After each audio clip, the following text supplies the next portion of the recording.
नमस्कार साथियों, स्वागत है आपका आपके अपने YouTube चैनल सुदर्शन में और मैं हूं आपका साथी विजय कुमार सिहाग। दोस्तों, आपने मुगलों और राजपूतों की लड़ाई अवश्य सुनी होगी। बाबर के खिलाफ लड़ाई में सैकड़ों घाव लिए लड़ते राणा सांगा की वीरता और अकबर के विरुद्ध घास की रोटी खाकर आज़ादी का युद्ध लड़ने वाले महाराणा प्रताप का नाम आपने अवश्य सुना है। उनकी गाथाएं घर घर पहुंचनी चाहिए। आज हम आपको कुछ ऐसे योद्धाओं के बारे में बता रहे हैं जिन्होंने मुगलों के पसीने छुड़ा दिए। ये हैं असम के अहोम योद्धा। असम को प्राचीन काल में कामरूप या अन्य नाम से भी जाना जाता था। इसकी राजधानी आधुनिक गुवाहाटी हुआ करती थी। इस साम्राज्य के अंतर्गत आसाम की ब्रह्मपुत्र वैली, रंगपुर, बंगाल का कूच बिहार और भूटान शामिल था। जैसे मुगलों को मराठों से बार बार टक्कर मिली, ठीक उसी तरह अहोम ने भी मुगलों को कई बार धूल चटा दी। दोनों पक्षों के बीच 1.5 दर्जन से भी ज्यादा बार युद्ध हुआ। अधिकतर बार या तो मुगलों को खदेड़ दिया गया या फिर वो जीत कर भी अपना प्रभाव वहां कायम नहीं रख पाए। असम में आज भी 17वीं सदी के अहोम योद्धा लाचित बरफुखान को याद किया जाता है।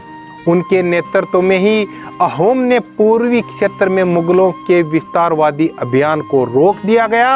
अगस्त 1667 में उन्होंने ब्रह्मपुत्र नदी के किनारे मुगलों की सैनिक चौकी पर जोरदार हमला किया। दोस्तों, लाचित गुवाहाटी तक बढ़े और उन्होंने मुगल कमांडर सैयद फिरोज खान सहित कई मुगल फौजियों को बंदी बना लिया। मुगल भी शांत नहीं बैठे। अपमानित महसूस कर रहे मुगलों ने बड़ी तादाद में फौज अहोम के साथ युद्ध के लिए भेज दी। सैकड़ों नौकाओं में मुगल सैनिकों ने नदी को पार किया और अहोम के साथ एक बड़े संघर्ष की ओर बढ़े। मुगलों ने इस बार काफी मजबूत सेना भेजी थी, लेकिन इस बार जो हुआ वो इतिहास में हर उस पुस्तक में पढ़ाया जाना चाहिए जहां नेवल वार या फिर जलीय युद्ध की बात आती है। लाचित के नेतृत्व में अहोम सैनिक सिर्फ 7 नौकाओं में साए।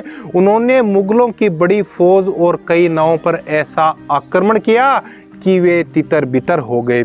मुगलों की भारी हार हुई। इस विजय के बाद लाचित तो नहीं रहे, लेकिन इस हार के बाद मुगलों ने पूर्वी क्षेत्र की ओर देखना भी छोड़ दिया। मुगलों की इस हार की पटकथा समझने के लिए हमें थोड़ा और इतिहास देखना होगा। दरअसल लाचित के इस पराक्रम से 50 साल पहले ही मुगलों और अहोम के संघर्ष की शुरुआत हो गई थी। सन 1615 में ही मुगलों ने अब्बू बकर के नेतृत्व में एक सेना भेजी थी जिसे अहोम ने हरा दिया। हालांकि शुरुआत में अहोम को काफी नुकसान झेलना पड़ा और वो अंततः मुगलों को खदेड़ने में कामयाब हो गए।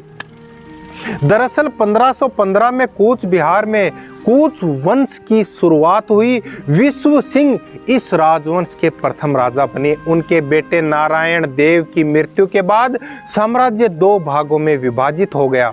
पूर्वी भाग कूच हाजो उनके भतीजे रघुदेव को मिला और पश्चिमी भाग पर उनके बेटे लक्ष्मी नारायण राजा बने। लक्ष्मी नारायण का मुगलों से काफी मेलजोल था। अहोम राजा सुखम्पा ने रघुदेव की बेटी से शादी कर पारिवारिक रिश्ता कायम कर लिया। यहीं से सारे संघर्ष की उत्पत्ति होती है या ये संघर्ष की नींव मानी जाती है। उपजाऊ भूमि, सुगंधित पेड़ पौधों और जानवरों, खासकर हाथियों के कारण कामरूप क्षेत्र काफी समृद्ध था और मुगलों की इस क्षेत्र पर बुरी नजर होने के कारण भी यह एक बड़ा कारण था। अहोम ने एक पहाड़ी सरदार को अपने यहाँ शरण दी। मुगल इस बात से भी अहोम से नाराज थे। जब शाहजहां बीमार हुए तब उनके बेटे आपस में सत्ता के लिए लड़ रहे थे। इस कलह का फायदा उठाकर अहोम राजा जयध्वज सिंघा ने मुगलों को असम से खदेड़ दिया। उन्होंने गुवाहाटी तक फिर से अपना साम्राज्य स्थापित किया। लेकिन जब असली दिक्कत आई कब, जब मुगल बादशाह औरंगजेब ने उस क्षेत्र में अपना प्रभुत्व स्थापित करने के लिए बंगाल के सूबेदार मीर जुमला को वहां पर भेज दिया।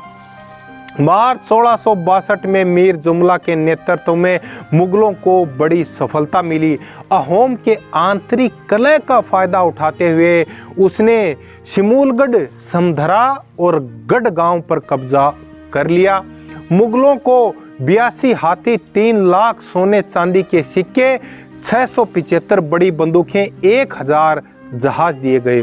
उन्होंने इसके अलावा भी कई बहुमूल्य चीजें लूट ली, लेकिन ठंड आते ही मुगलों को वहां के मौसम से मुश्किलें बढ़ने लगी। उनका दिल्ली से संपर्क टूट गया। मुगल वहां से भाग खड़े हुए। बारिश का मौसम आते ही मुगलों और अहोम राजा जयध्वज सिंघा में फिर से युद्ध हुआ, लेकिन अहोम को हार का सामना करना पड़ा। मुगलों को 1 लाख रुपए देने पड़े और कई क्षेत्र गंवाने पड़े। गिलाजारी घाट की संधि दोस्तों अहोम की मजबूरी में करनी पड़ी थी। जयध्वज को अपनी बेटी और भतीजों को मुगल हरम में भेजना पड़ा। जयध्वज को यह अपमान सहन नहीं हुआ, उनकी मृत्यु हो गई। प्रजा की रक्षा के लिए उन्हें मजबूरी में विदेशी आक्रांताओं के साथ संधि करनी पड़ी। जयध्वज के पुत्र चक्रध्वज ने इसे अपमान के रूप में लिया और मुगलों को खदेड़ना शुरू कर दिया। वो मुगलों को भगाते भगाते मानस नदी ले गए और मीर जुमला ने जितने भी अहोम सैनिकों को बंदी बनाया था उन सभी को छुड़ा लिया। अहोम ने अपनी खोई हुई जमीन फिर से हासिल की। गुवाहाटी से मुगलों को भगाने के बाद मानस नदी को ही एक सीमा मान लिया गया। इसके बाद चक्रध्वज ने कहा था कि अब वो ठीक से भोजन कर सकते हैं। दोस्तों इस अपमान के बाद औरंगजेब ने एक बहुत बड़ी फौज असम भेजी, लेकिन ऐतिहासिक सराय घाट के युद्ध में लाचित बोरपुखान के हाथों उन्हें बहुत भारी हार का सामना करना पड़ा। ऊपर हमने इस युद्ध की चर्चा की, जिसके बाद लाचित मुगलों के खिलाफ अभियान में एक नायक योद्धा के रूप में उभरे। 50,000 से भी अधिक संख्या में आई हुई मुगल फौज को हराने के लिए उन्होंने जल युद्ध की नीति अपनाई। ब्रह्मपुत्र नदी और आसपास के पहाड़ी क्षेत्र को अपनी मजबूती बनाकर लाचित ने मुगलों को नाकों चने चबवा दिए। उन्हें पता था कि जमीन पर मुगल सेना चाहे कितनी भी तादाद में हो या कितनी भी मजबूत हो, लेकिन पानी में उन्हें हराया जा सकता था। लाचित ने नदी में मुगलों पर आगे और पीछे दोनों तरफ से एक साथ हमला किया। मुगल सेना बिखर गई। उनका कमांडर मुनव्वर खान मारा गया। असम सरकार ने 2000 में लाचित बोरपुखान अवार्ड की शुरुआत भी की। नेशनल डिफेंस अकादमी से पास हुए सर्वश्रेष्ठ प्रतिभाओं को ये सम्मान दिया जाता है। आज भी उनकी प्रतिमाएं असम में लगी हुई हैं। ऐसे में हमें उन अहोम योद्धाओं को याद करना चाहिए जिन्होंने मराठाओं और राजपूतों जैसे कई भारतीय समूह की तरह मुगलों का सामना किया।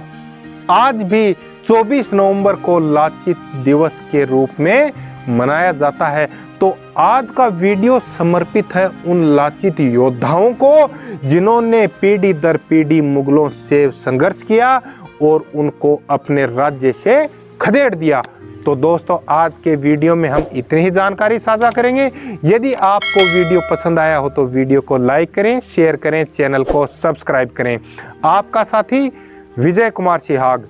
जय हिंद, जय मां भारती।